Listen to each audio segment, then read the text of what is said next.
Some of the campaign ads that I have been seeing on TV, they've been just downright disturbing to me. I mean, just downright disturbing. I've been looking at just one local election, and I look at the one candidate and I watch their commercials. And in their commercials, they share what they've done and what they're looking at doing in the future. And so I get an understanding, okay, that's what this person's about.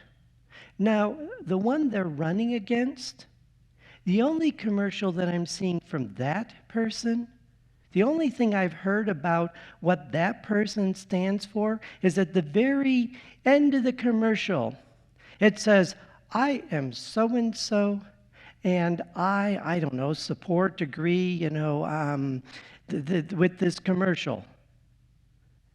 And yet, what was the commercial that they were supporting? I mean, all the commercial was doing was trashing their opponent. I mean, totally trashing their opponent. And I found that very disturbing because, first of all, well, what if some of that's true? But nowadays, how do you know? What's fact or what's being taken out of context or misrepresented or just pieces of the truth? And so I find it very disturbing. And then I thought to myself, well, wait a minute. What do both of these campaign ads say about these people? Well, the one ad speaks about what the person is about and what they hope to do. The other ad supports trash talking. And so who do I want to support? A trash talker or somebody who wants to make things better? Because the reality is, trash talking says more about the one doing the trashing than it does about the one being trashed. Let me say that again. Trash talking says more about the one doing the trashing than it does about the one being trashed. The reality is, we see the behavior of others. And we need to remember that because they see our behavior. Look at today's Gospel of Matthew, chapter 18, verse 31.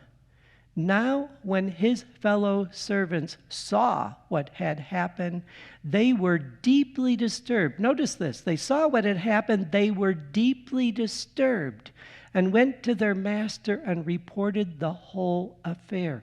They were deeply disturbed by what they saw. Here was a man that had been forgiven a huge debt. And he turns around and chokes. That's what the scripture says. He throttled him and choked him because this other man just owed him a small fraction of that amount. And what is that man who throttled and choked? What is he known for all of history now? The unforgiving servant. The unforgiving servant. You see, people see the behavior of others.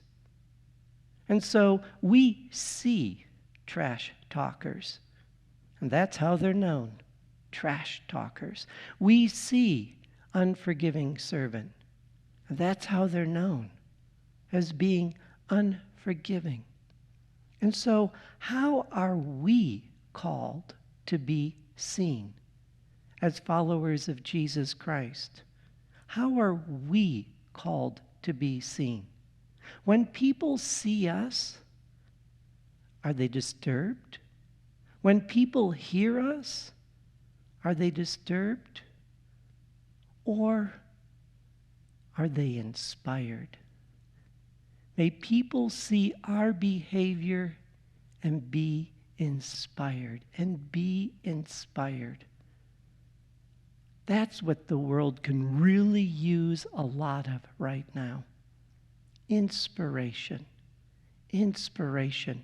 And they're going to see it in people that are understanding of others, people that are merciful, people that are compassionate, people that are forgiving. Because the reality is in the world right now, it is very difficult right now. There are many things that are weighing people down, that are frightening people, that are hurting people, and all trash talking does is kick people while they're down. It doesn't help lift their spirits. It doesn't help inspire them. And so if we're not going to see it on campaign ads, then they're going to need to see it in us.